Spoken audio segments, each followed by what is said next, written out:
Amis téléspectateurs et téléspectatrices de la télévision BF1, merci de nous recevoir chez vous une fois de plus à l'occasion de cette émission Leçons de vie. Leçons de vie est une émission qui a pris l'habitude de recevoir pour vous des personnes dont le parcours pourrait inspirer plus d'une personne. Celui que nous recevons aujourd'hui est un monsieur dont le parcours effectivement pourrait inspirer plus d'un. C'est un monsieur qui a réalisé sa vie ou qui a forcé le succès à la force de son poignet. Il a vraiment touché à tout. C'est un véritable self-made man. Alors bonsoir monsieur Pakouda. Oui, bonsoir monsieur Saré. Merci de nous recevoir chez vous. Merci aussi de venir me voir pour demander comment j'ai passé dans ma vie depuis l'enfance jusqu'à aujourd'hui pour donner certains exemples aux jeunes. Merci. Nous sommes ici dans votre bureau. Merci. Pourquoi cette image? Bon. C'est quelle image et pourquoi le choix de cette image? Cette image, si les gens rentrent dans mon bureau, je montre comment les gens travaillent pour développer. Parce que moi, j'aime de l'aventure. L'aventure, ce n'est pas pour aller rester en Europe, pour tourner vers l'expérience, que ce soit en Afrique ou en Europe. Ça, c'est la Turquie. D'accord. Et si vous voyez que les trucs sont développés, tous les pays développés même, en quelque sorte, c'est le travail. Donc, j'ai pris leur image de leur pont et j'en ai 3 ou 4 comme ça. Mais il y a des gens qui travaillent là-bas 13 heures, plus de 12 heures. Et sinon, on travaille 8 heures.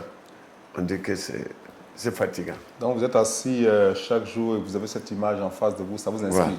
Voilà. Avant justement de permettre aux téléspectateurs de faire plus ample connaissance avec vous, nous allons pouvoir suivre votre bio express qui retrace un tant soit peu qui vous êtes. Suivons.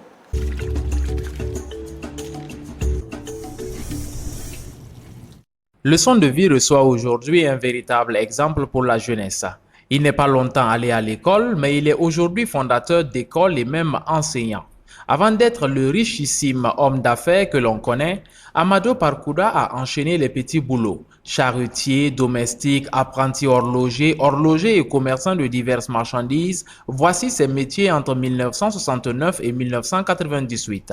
Puis, à force de travail et d'abnégation, la réussite commence à pointer le bout de son nez. Il créera alors tour à tour, tout nouveau, une entreprise de fourniture d'articles divers, l'entreprise burkinabé des travaux et de l'équipement EBTE, la société de transport, de travaux et de location de matériel Sotralom. En plus d'être PDG de ces 3 entreprises, Amadou Parkouda est responsable de parking de sécurité et gérant de stations d'essence de la marque Otama. Depuis que le natif de Bouyantenga, petit village de Koupela, est monté sur Ouagadougou, il ne cessera de démontrer son engagement pour le développement du Burkina. Cet engagement sera maintes fois reconnu. En 2011, il sera fait médaillé de l'Ordre du Mérite avec Agraf Commerce et Industrie. Dans la même année, il recevra également la médaille d'honneur avec Agraf Collectivité Locale. Amadou Parkouda a été fait chevalier puis officier de l'Ordre national du Burkina. Il est aussi ambassadeur de la paix. Dans la pièce attenante à son bureau, l'on découvre une multitude de décorations et d'attestations de reconnaissance qui témoignent de son engagement citoyen. Amadou Parkouda est également collectionneur de billets d'avion. Il en a plusieurs centaines, tous en son nom et venant de centaines de villes et dizaines de compagnies à travers le monde. Les voyages sont pour lui une école car chaque destination lui enseigne quelque chose. À 65 ans et après avoir fait le tour dans toutes les grandes capitales du monde en passant par l'Amérique, l'Europe et l'Asie, Amadou Parkouda est à la tête d'un empire qui évolue dans les BTP, les routes, les barrages, le ramassage d'ordures, les parkings, la fourniture de matériel, l'enseignement scolaire et il ne compte pas s'arrêter de sitôt. Notre invité du jour vient de se lancer dans l'élevage et ouvrira bientôt une école technique de formation au métier. Qu'est-ce qui fait courir ce père de 6 enfants? Qu'est-ce qui fait son succès? Place aux leçons de vie avec notre invité. Eh bien, vous avez pu suivre la Bio Express. Qu'est-ce que vous en pensez? Ça retrace qui vous êtes? Ça retrace ma carrière depuis l'enfance. D'accord. On voit que depuis l'enfance, vous avez touché à tout. Oui. C'est comme si vous cherchiez votre voie. Vous avez été horloger au tout début. Comment se fait-il pour que vous soyez horloger? Comme vous avez retracé depuis le village, depuis l'enfance au village, moi, le vieux est décédé quand j'étais petit, là de 4 ans, et à notre grand frère et les oncles qui nous ont aidés à voir notre vie. C'est justement votre petit oncle qui vous amène à Ouagadougou. Donc c'est en 69-70 que je suis rentré à Ouaga ici. Et on m'a recruté de tirer l'âme pour aller ramasser des bois entre Kampela et Bourtenga pendant 2 ans avec un salaire de 1000 francs. 1000 francs par mois. 1000 francs par mois pendant 2 ans. Pendant 2 ans. Oui. Après ça, mon patron m'a ramené à la maison. J'ai lavé des assiettes, lavé des habits. Le travail de domicile, quoi. Ça aussi 2 ans. Et toujours le même salaire de 1000 francs. C'est après 4 ans là que je suis parti chez mon grand frère, propriétaire de l'horlogerie moderne, qui vit toujours. C'est mon premier patron qui a décédé, paix à son nom, M. Paul Karambera de Gampela. Donc, avec l'horlogerie, j'ai resté avec mon grand frère de 72 jusqu'à 79-80 qu'il m'a libéré de travailler moi-même. En près de 8 ans. Oui, Vous avez passé à l'horlogerie. Oui, l'horlogerie. D'accord. Donc, je suis rentré dans le marché de Ouaga, créé l'horlogerie Parcouda en 7 ans. Et je vendais des bijoux, des sacs, des montres et autres. Après, ensemble, rentré dans la fourniture de bureau. Après ça, ensemble, rentré dans l'habillement militaire. Ensuite, l'entreprise. Et quand la mairie a lancé des marchés de transport d'ordures, on cherchait des gens qui ont déjà l'entreprise. Et j'ai soumissionné, j'ai eu le marché. Ça fait 14 ans que j'ai ramasse d'ordures avec la mairie. Oui, mais à l'époque, comme on l'a dit, vous n'êtes pas allé à l'école. Horloger, vous avez appris sur le tas avec votre grand frère. Ouais. La fourniture de bureau, la livraison de matériel, d'où vous vient cette idée? Parce que vous n'avez pas travaillé dans une entreprise pour apprendre cela. Vous étiez horloger. Comment est-ce qu'on quitte de l'horlogerie à la livraison de fourniture de bureau? Voilà. C'est pour ça que je vais partager mes expériences avec les jeunes d'aujourd'hui, qu'il faut que chacun crée. Et il ne faut pas attendre d'apprendre ça avant de rentrer dedans. Il faut créer. D'accord. Et comme je n'ai pas eu la chance d'être à l'école, il faut que je sache à m'en sortir. Là, n'importe quel travail que je vais et je pourrai avoir quelque chose dedans. Vous y allez. Je me lance dedans. Par exemple, on a parlé de parking. Les autres ont dit que Parcouda a travaillé le parking et puis avoir l'argent. C'est ce qui ne me connaissaient pas avant. D'accord. Quand mon grand frère m'a libéré en 79-80 là, 83, quand on cassait le marché de Ouaga, j'avais déjà 3 hangars. 3 hangars de parking. Ah non. 3 hangars de marché. Ok. Quand les marchés ils ont cassé et reconstruit, que j'ai fait une demande parce qu'il y avait 3 jeunes dans ma cour qui ne travaillaient pas. Et j'ai demandé le parking. Donc pendant que vous étiez horloger, vous aviez 3 hangars dans les marchés. Oui, dans les marchés. Ok. Donc, et dans ces hangars, vous vendiez quoi là-bas? Qu'est-ce qu'on vendait? Non, mais les 2 là, j'avais payé et j'ai loué aux gens. Mais l'autre hangar, c'était l'horlogerie là qui logeait là. D'accord. Voilà. Ok. Ouais. Donc, juste après ces hangars, justement, ou du moins cette activité que vous avez menée au niveau du marché, Oui. vous rentrez dans la fourniture de bureau. Oui. Voilà. Oui. La fourniture de bureau, d'où vous vient cette idée? Parce qu'à l'époque, pour être fournisseur de matériel de bureau, il faut quand même avoir des relations avec des personnes qui travaillent dans ces services. Bon, il y a un vieux que j'ai respecté beaucoup, qui était protocole de Sangoulé-la-Maisana, qui se nommait M. Diara. C'est Diara que j'ai commencé de fourniture du bureau avec la gendarmerie. Ouais. D'accord. Aujourd'hui, vous êtes à la tête de pas mal d'entreprises. Ouais. Est-ce qu'on peut énumérer les entreprises que vous avez aujourd'hui? Des entreprises de travaux là, et BTE là, a 3 volets. Il y a des volets transport d'ordures, il y a des volets qu'on exécute de routes ou barrages, on a les bâtiments. J'ai eu à travailler beaucoup avec Fassobara en réalisation des écoles et autres. Et Sotralom, là, c'est des transports. Et j'ai fait des transports de matériel avec certaines sociétés telles que Bolloré Logistique, Satom CGA et Burkina Équipement et puis les autres services. Avec tout ça là, et pour donner l'exemple aux gens, de ne pas dire que je suis arrivé là, je ne peux plus faire ça, je ne dois pas faire ça. Pour enlever des têtes de jeunes et de baser seulement sur le travail. Malgré que j'ai tout ça là, moi je cultive, je fais l'élevage. D'accord. Et présentement, je suis parti faire les formations de l'élevage des poulets. Vous êtes allé vous-même faire la formation? Oui, formation. À quel âge? Cette année. Cette année? Oui. D'accord. Pour faire l'élevage des poulets locaux. Alors qu'on peut dire que vous avez déjà suffisamment d'argent avec toutes vos entreprises. Non, je n'ai rien. De ce côté-là, je suis pauvre.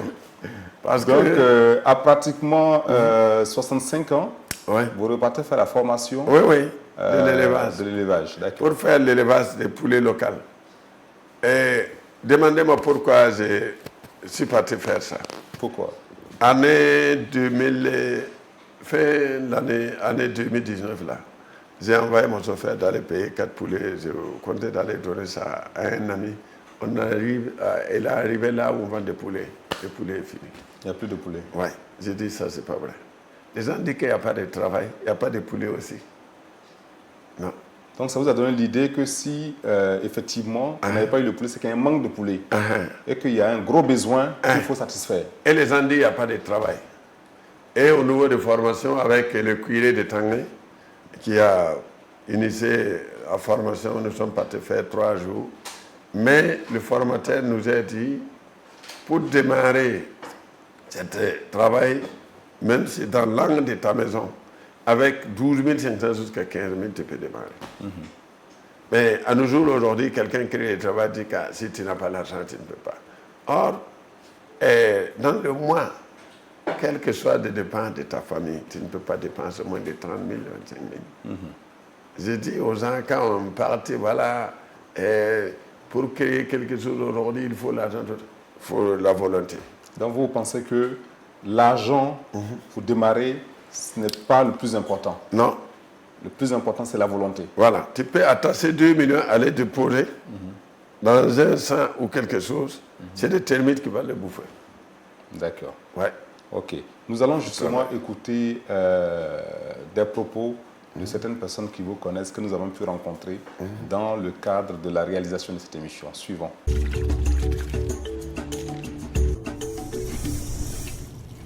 Sinon, vraiment, c'est un homme bien.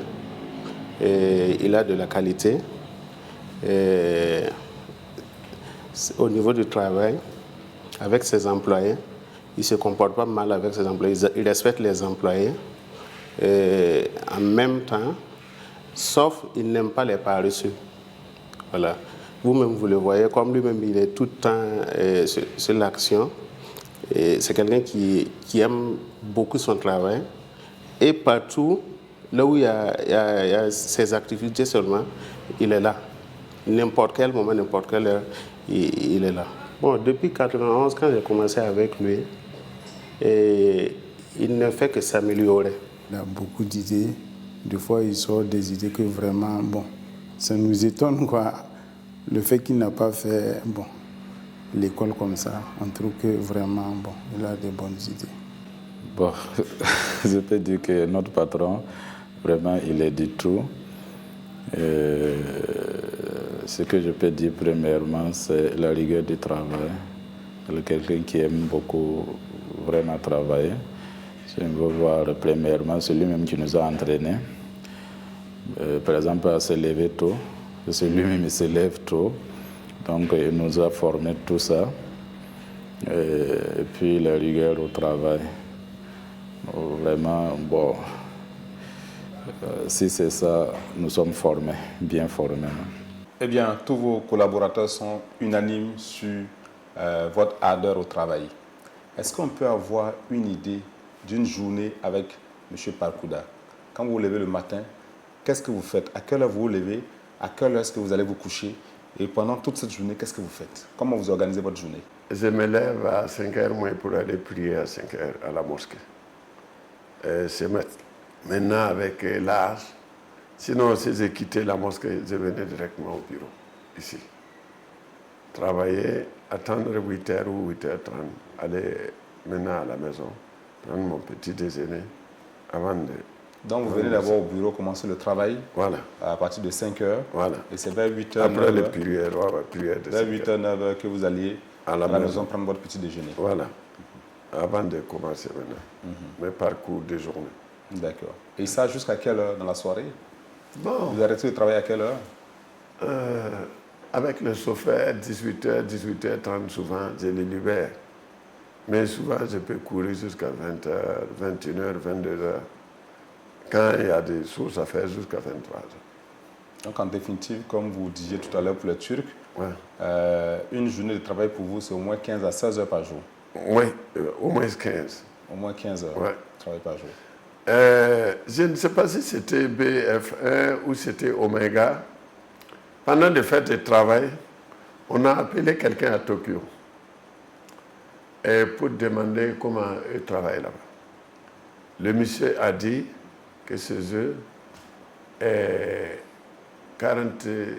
24 heures là, et 15 heures, c'est le travail. Je crois que la personne a dit que loisir c'est 2 heures. Non, j'ai oublié. Le loisir, c'est 2 heures. 2 heures. Et le travail, c'est 48 heures. Il y a 5 heures seulement de moins. 5 heures seulement de moins. Oui, 5 heures de moins là. Dans 5 heures là, je crois que le loisir là, c'est 2 heures. Ou bien c'est 1 heure. Le reste, c'est dormir. Le reste, maintenant, c'est le travail. Voilà. Toujours est-il qu'ils sont toujours dans le travail. C'est ce Et qu'il vous, a ce dit. sont- Et ce qu'il a dit, c'est juste. D'accord. C'est moi, ça fait bientôt 28 ans, 29 ans que j'ai arrêté la navette des États-Unis. Chaque mois, je faisais une fois New York ou 2 fois pour payer des marchandises venir vendre à Ouaga, D'accord. au marché. Et à l'époque, il devait y avoir pas mal de personnes qui avaient pour rêve d'aller aux États-Unis. Vous, pourquoi vous arrivez, vous n'y restez pas? Non. Moi, dans ma tête, je n'ai jamais mis dans ma tête d'aller rester ailleurs. Parce que si nous, les Africains, et plutôt au Burkina ici,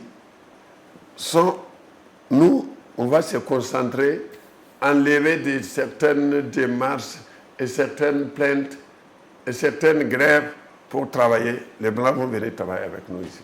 D'accord. Parce qu'on a des richesses. Par exemple, moi je sais que les gens vont me critiquer, mais quand même, vous m'avez donné l'occasion. Mais quelqu'un qui veut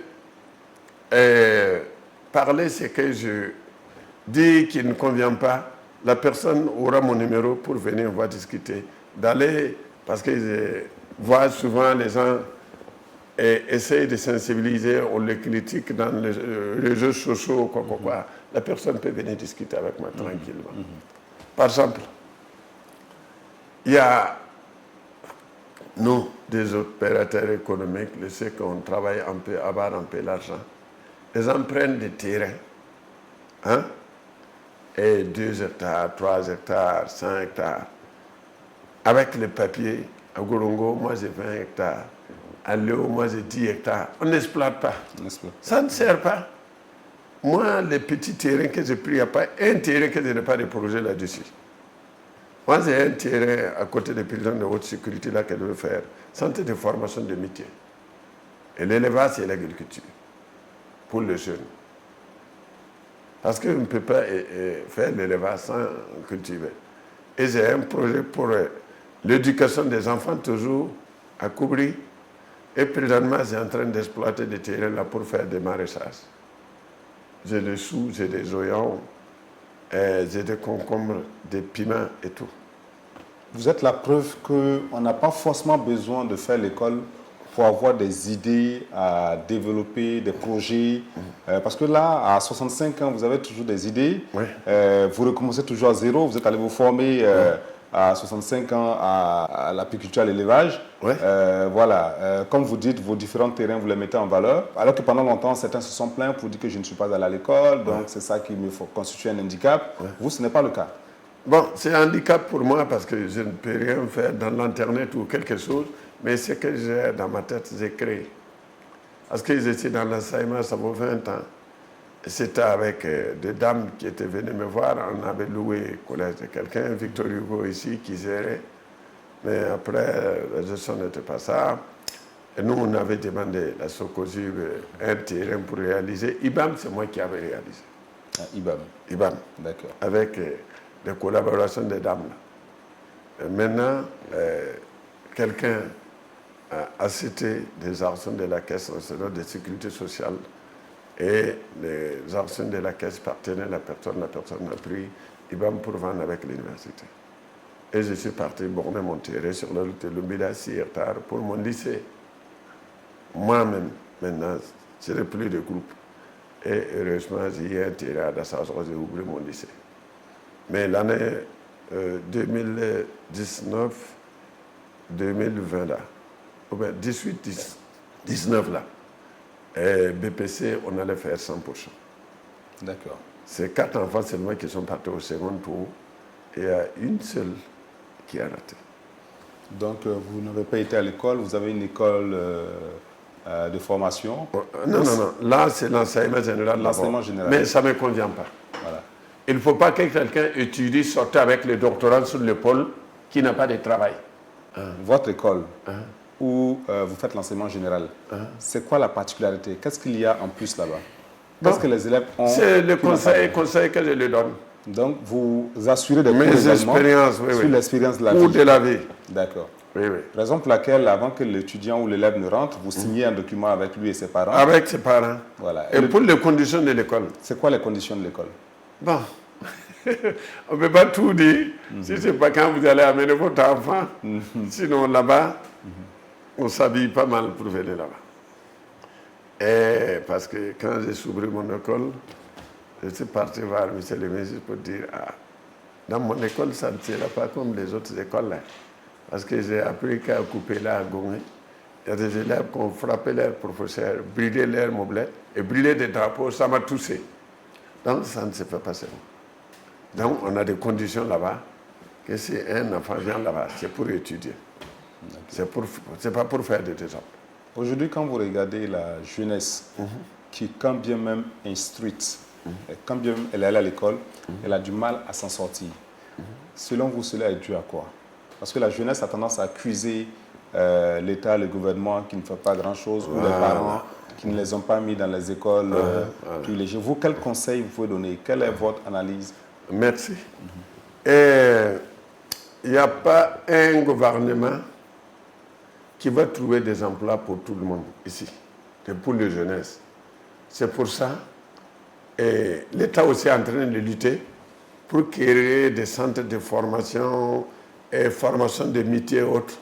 Mais il faut que ça remette dans sa tête que moi-même, c'est moi l'État. Si tu dis que c'est toi l'État, tu ne vas pas attendre que l'État te trouve du travail. Il faut que toi aussi tu crées comment faire pour aider l'État. C'est toi l'État.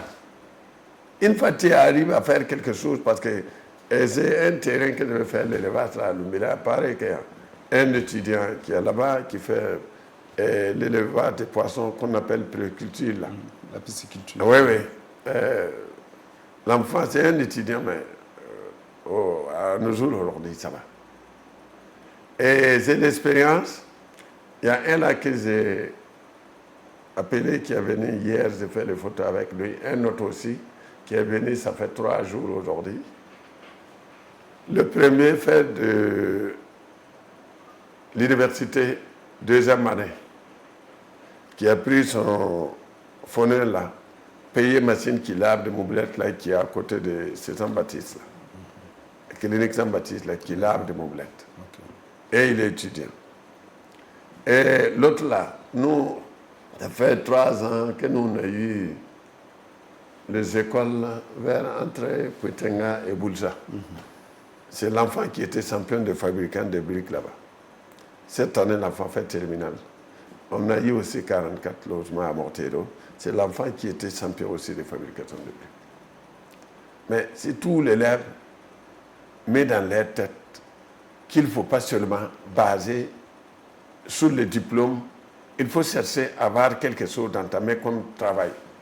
Et j'ai dit aux parents, les jours que nous, on a donné les cadeaux à ceux qui ont le BPC là, j'ai dit, voilà, vous avez vos enfants à la maison. Vous, la maman, peut-être vous vendez des condiments ou des beignets ou les galettes pour aider le paiement des études de l'enfant. Il ne faut pas mettre dans sa tête seulement dès qu'il finit sur le bureau. Pendant les vacances, là, il faut le faire venir. Il faut qu'il y ait un métier, il faut qu'il sache faire quelque chose. Venez t'aider. Venez t'aider dans vous aider au voilà. Là, si l'enfant finit son étude et n'a pas de bureau d'abord, il sait faire quelque chose. Exact. Que tu sois menuisier, tu sais faire, tu fais quoi? Pendant les vacances, il faut faire apprendre les enfants. Il faut qu'il apprenne quelque chose, apprendre à faire quelque chose avec ses 10 ans. Voilà. Donc pendant les vacances, on ne doit pas laisser des enfants là. D'accord. Travailler comme ça. En famille, est-ce que cette vision que vous avez, ça ne vous crée pas souvent des problèmes avec les membres de la famille? On ne trouve pas que vous êtes trop dur? Bon. Et moi, avec les parents à l'école, je peux dire que les parents sont contents avec notre école. Et vous pouvez aussi, un jour dans le quartier là-bas, vous pouvez passer, demander lycée de l'espoir de Faso. Et comment ça se passe là-bas, comment vous pensez de cette école, comment vous pensez travailler. D'accord. Avant de continuer, nous allons suivre le témoignage de l'un de vos frères. Suivant.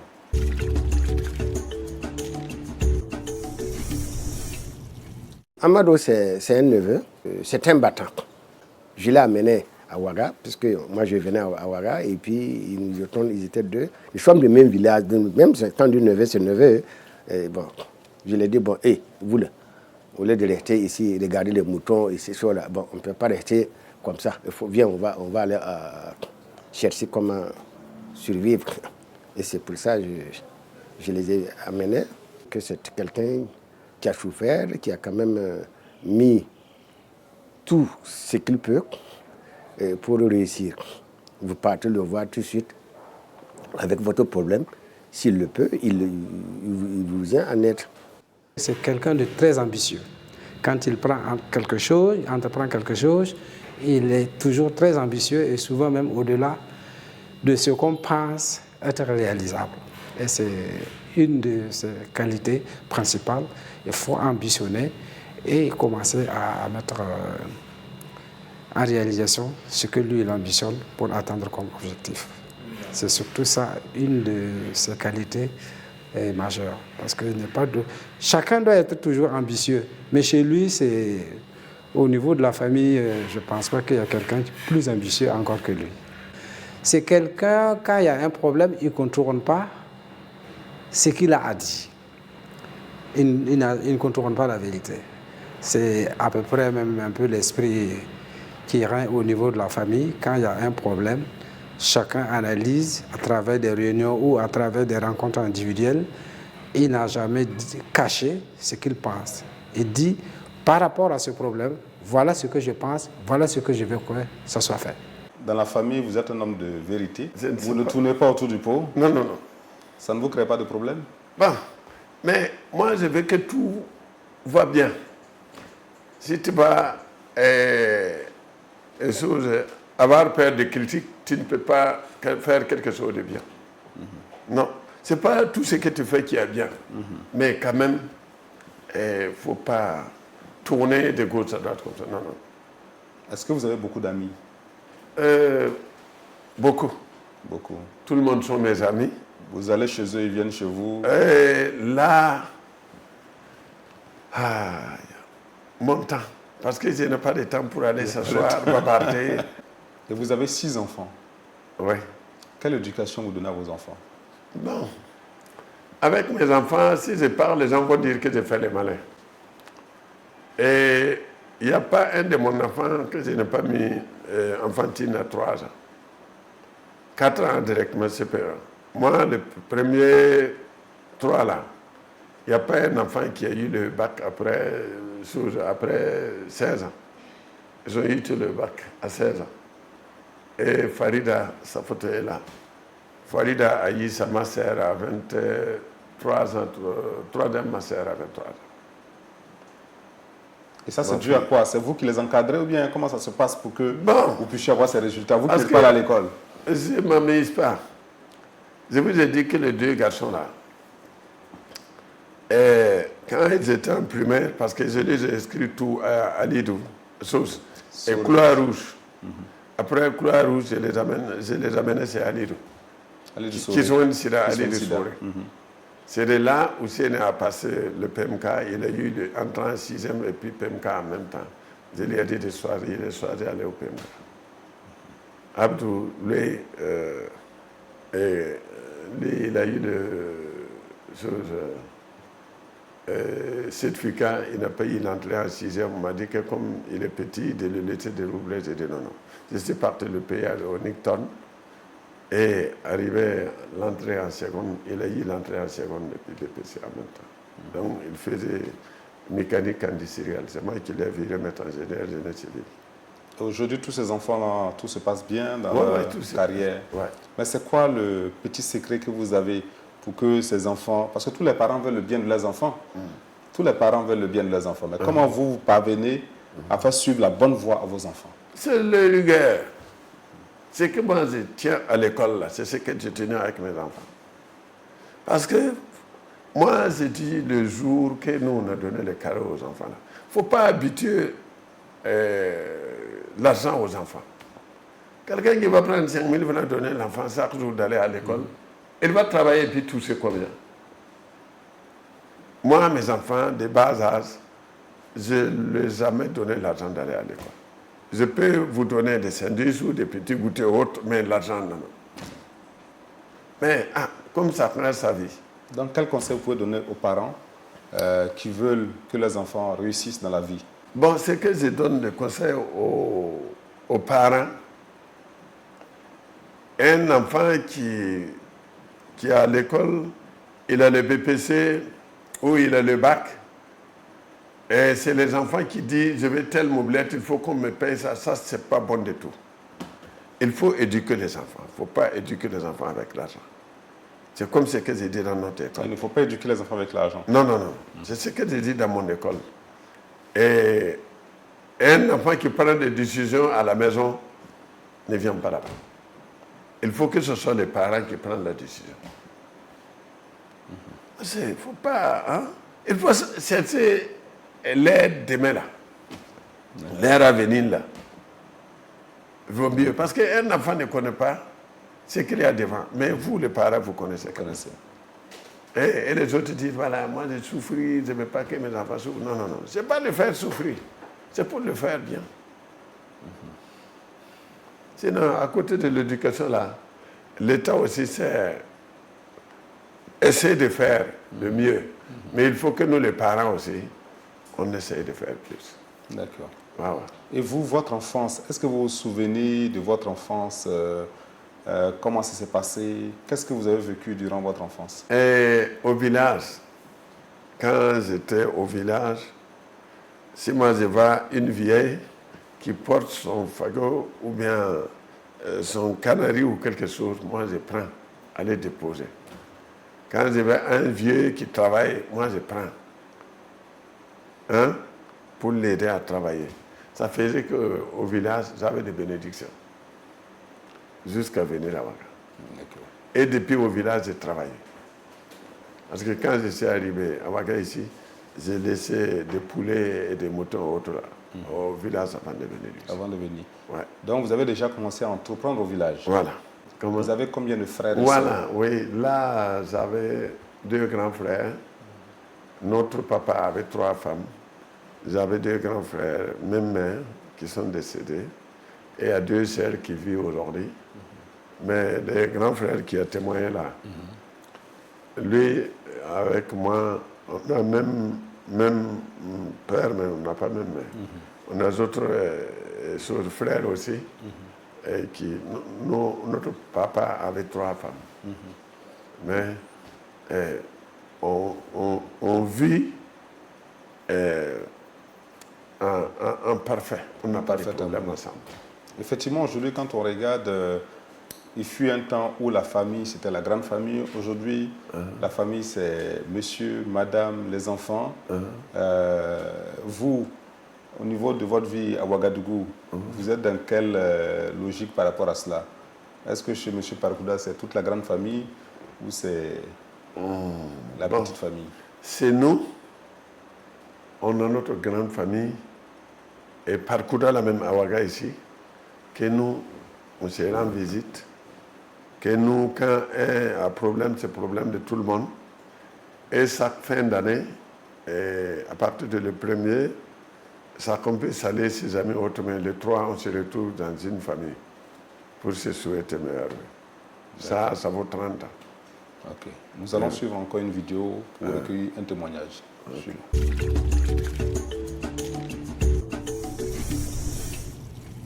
Je connais Parkouda, ça fait une 40aine d'années. Et on s'est toujours fréquenté. Dans tout ça, il y a les surprises parties, il y a les petits voyages par-ci, par-là, avec nos amis, avec nos copines, etc. etc. Bon, il peut vous donner rendez-vous tout de suite. Et puis à la seconde qui suit, ben, il a oublié qu'il vous a donné rendez-vous. Mais là, ce n'est pas de sa faute. Il faut comprendre que c'est dû à l'intensité de ses activités. Parce que pour quelqu'un qui court à la recherche de sa pitance, alors quand vous recevez un coup de fil, vous dites, bon, voilà, vous dites, voilà, tout de suite, bon. Et puis, la minute qui suit, un autre coup de fil, etc. Alors que quand tu t'es levé, tu avais un programme. Bon, donc, finalement, qu'est-ce qui se passe? Alors, ce qui est apparu urgent entre-temps devient finalement secondaire et puis voilà. Et pendant ce temps, toi, tu attends alors qu'il t'a dit, il t'a donné 1 heure. Alors, ça devient compliqué. À suivre justement votre ami, vous voulez faire tellement de choses à la fois que parfois vous oubliez certains rendez-vous. Ouais. Il n'a pas menti. D'accord. Il n'a pas menti du tout. Mais aujourd'hui, comment vous vous organisez par rapport à cela? Est-ce que vous avez une secrétaire qui vous rappelle les rendez-vous? Quand j'ai un rendez-vous, il y a la secrétaire qui note, et que ce soit 3 jours ou 4 jours, ou demain, le matin, on me rappelle. D'accord. Sinon, j'ai beaucoup de choses en tête. Et si on demandait à M. Parkouda son défaut, c'est quoi votre défaut? Là, on a vu que vous avez beaucoup de qualités, mais si on vous demandait votre défaut, vous avez dit quoi? Moi, j'ai trop de défauts. Si c'est un défaut là. Le défaut numéro 1 là, c'est quoi? Le défaut numéro 1 là, c'est quand je vois quelque chose que quelqu'un fait qui ne va pas les arranger, même si je ne vous connais pas, je vais vous dire. D'accord. Et vous demandez pardon. Ça, ce n'est pas un défaut. C'est un grand défaut.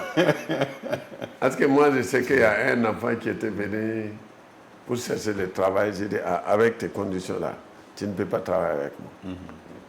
Prends l'argent, tu vas aller payer des savons, laver tes habits et coiffer ta tête et puis être propre. Là, si tu viens, je vais te prendre. L'enfant me rappelle de ça, toujours. D'accord. Mon grand défaut, c'est ça. Ok. Vous êtes véridique. Ouais. D'accord. Vous ne tournez pas autour du pot. Non, non. Ce qui est une qualité. Non. Eh bien, justement, nous allons passer à une prochaine étape de cette émission. C'est l'étape de la corbeille, où vous allez tirer un gage dans cette corbeille. Si c'est une chanson, vous allez nous chanter quelque chose. Si c'est la danse aussi, vous allez nous danser quelque chose. D'accord. Est-ce que M. Parkouda, il vous arrive de danser souvent? Bon. Vous n'avez pas vous n'avez pas le temps, est-ce qu'il vous arrive d'aller danser? On a dansé, mais ça fait longtemps. D'accord. Comme vous avez parlé de danse, c'est comme ce que je dis. La jeunesse aujourd'hui, votre émission même, c'est base de sensibiliser les jeunes comment faire pour aider à développer notre pays. Parce que, par exemple, moi et vous, je sais que moi, je suis plus âgé que vous. Mais vous aussi, un jour, vous aurez mon âge. C'est vrai. Et il faut travailler pour le futur. C'est vrai. Il faut travailler pour le futur. Avec la jeunesse aujourd'hui, là, nous aussi, on a fait notre jeunesse. Quelqu'un ne peut pas dire qu'à son enfant, il n'a pas quelque chose loisirs, mais il ne faut pas baser la vie là sur le loisir seul. Quels sont vos artistes préférés, les artistes que vous aimez écouter au Burkina? Vos artistes préférés? Les chansons que vous aimez écouter? Bon.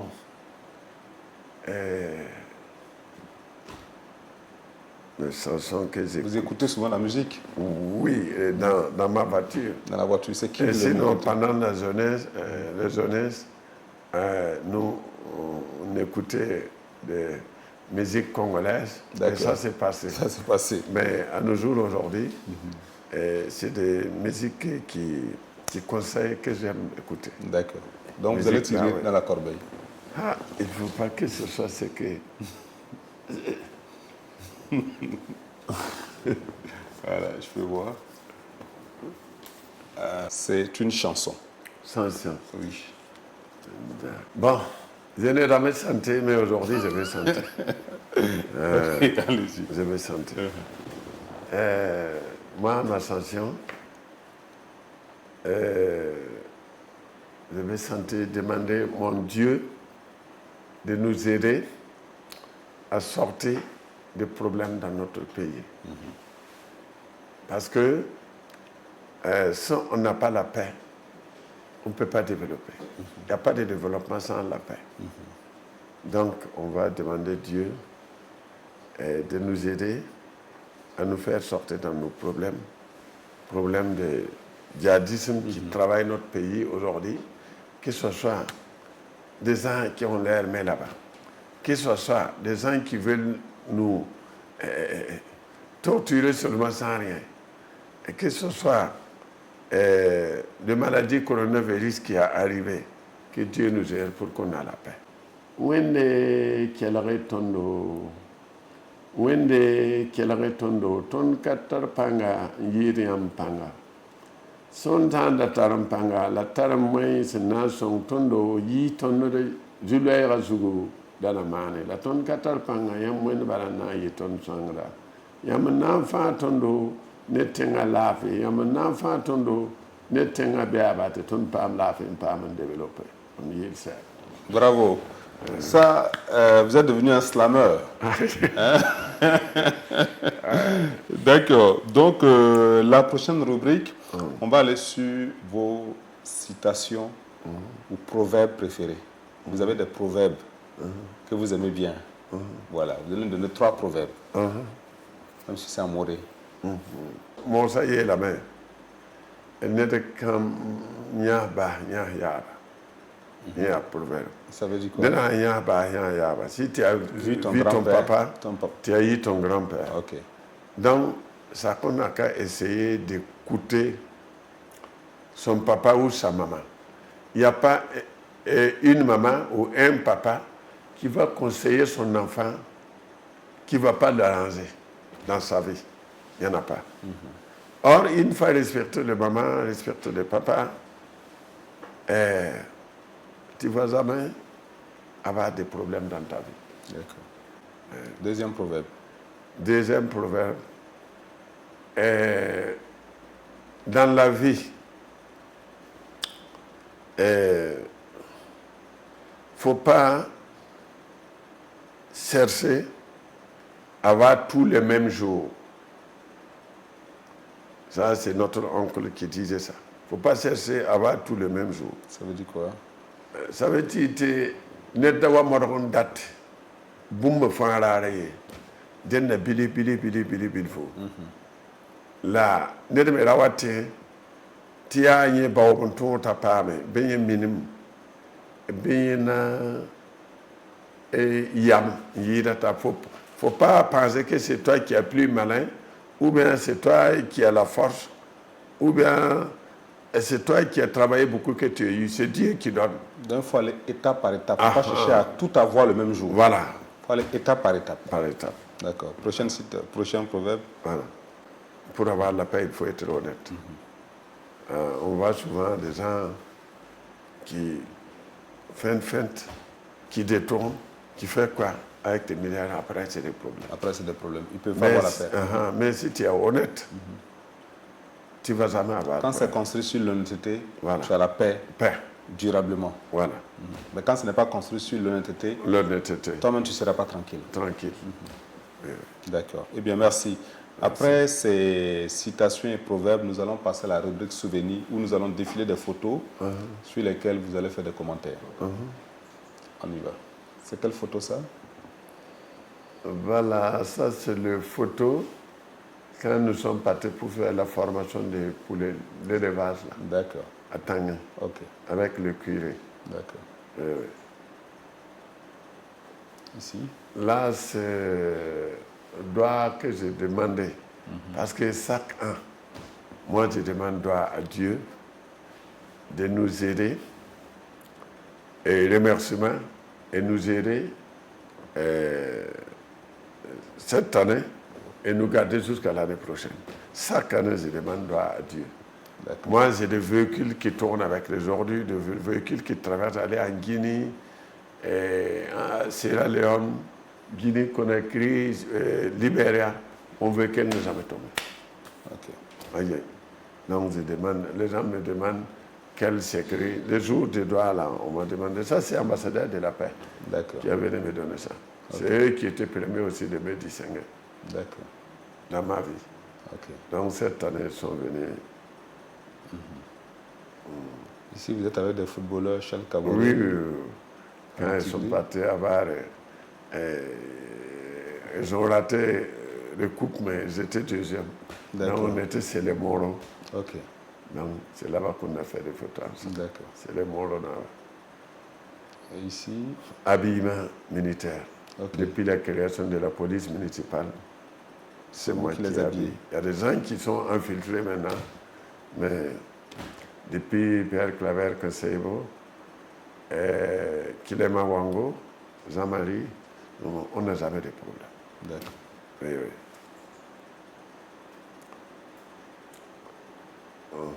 Ça, c'est la jacinthe. Quand la jacinthe commençait à venir un peu dans les barrages, je suis parti vers l'ONIA, aller vers le ministère de l'eau et demander comment vous faites avec la jacinthe. La jacinthe vient un peu, je ne sais pas pourquoi on ne s'occupe pas de ça. L'ONIA m'a dit que ça fait 7 ans qu'ils sont là-dessus, il y a un budget pour ça, mais ils n'arrivent pas. Et moi, j'avais donné 3 ans où on n'allait plus avoir une feuille de jacinthe dans tous ces bas-fonds-là. Que ce soit des bas-fonds qui quittent Ouaga 2000, traverser, aller de l'autre côté, que ce soit les 3 barrages-là, j'avais donné 3 ans. Mais ici, il y a un problème. Parce que si tu n'as pas étudié, tu n'as pas été à l'école, on ne t'écoute pas. C'est comme si c'est un fou qui parle. Alors, la première année que j'ai travaillé, l'année qui suivait, il y avait... Ça, c'était des choses, photos de l'étude. D'accord. J'ai fait de l'étude avant d'attaquer. Ok. Mais je vais reprendre. D'accord. Ici, c'est... Ma jeunesse. D'accord. Il y avait des choses meilleures, c'est l'oncle. Vous étiez très bien habillé. Bon. On voit que vous étiez un noceur. Oui. Pas noceur comme ça, mais depuis de jeunesse en tout cas. D'accord. Ce jour-là, j'ai porté ma veste et les gens qui disaient que voilà, que moi je vais me concourir à mon oncle. J'ai dit non, non. Moi aussi, je vais m'habiller. Je vais bien m'habiller, je vais faire la concurrence avec personne. Je ne peux pas concourir avec mon oncle. D'accord. L'oncle logeait à côté des boulots de travail. C'était votre oncle, lui aussi, Fakouda Joseph. Fakouda Joseph, d'accord. Et qui fait directeur de Air Burkina, ministre de l'Agriculture, et directeur de Radio Maria, et directeur de CNDI, et directeur... Bon, il a occupé beaucoup de postes, mais il a terminé son carrière avec Vienna Koulouma. Nous allons suivre une dernière vidéo avant de revenir recueillir vos impressions.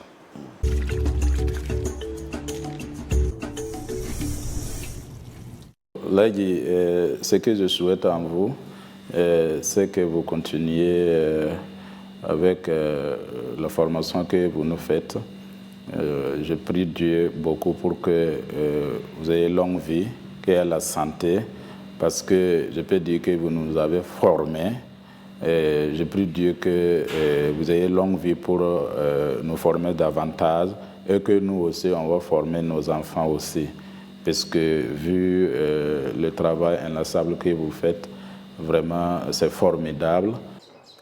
Amado, vraiment, je suis content. Content de toi, content de tout ce que tu as réalisé, content d'être avec nous dans la famille, content de faire ce que tu fais pour le bien de la famille. Nous te demandons, surtout moi, que tu connais très bien, d'être toujours à l'écoute de la famille comme tu l'as toujours fait. Oui, et je t'ai toujours dit que le fait de vouloir chasser 2 lièvres à la fois, ça constitue un défaut. C'est une ambition, certes, et chacun doit être ambitieux. Mais le conseil que je t'ai toujours donné, je le répète à travers cette émission, il faut toujours prioriser les choses, savoir que en fonction de ce que je veux, il y a ça qui est plus important. Je commence d'abord là-bas avant d'attaquer celui qui suit. Donc on vous encourage de continuer comme ça dans votre lancée et on demande à Dieu de vous donner longue vie, de bonheur, de santé, de succès. Patron, je vous demande de continuer à être rigoureux, à vous engager pour la jeunesse.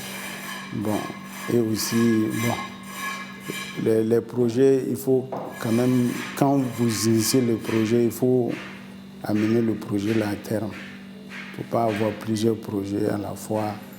Oui, pour finir, on n'arrive pas à tout terminer. Alors, nous sommes pratiquement à la fin de l'émission.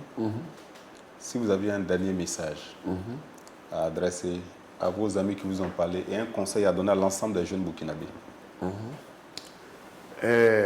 L'ensemble de jeunesse burkinabé, moi, mes messages, si je parle d'autres choses, ça va amener d'autres problèmes. C'est comme à nos jours aujourd'hui, vous voyez comment... Il faut vous sentir libre de parler. Voilà. Comme nous l'avons dit, cette émission, c'est pour conseiller. Lorsque vous conseillez vos enfants à la maison, vous ne regardez pas les yeux comme vous l'avez dit. Voilà. Sinon, vous voyez comme...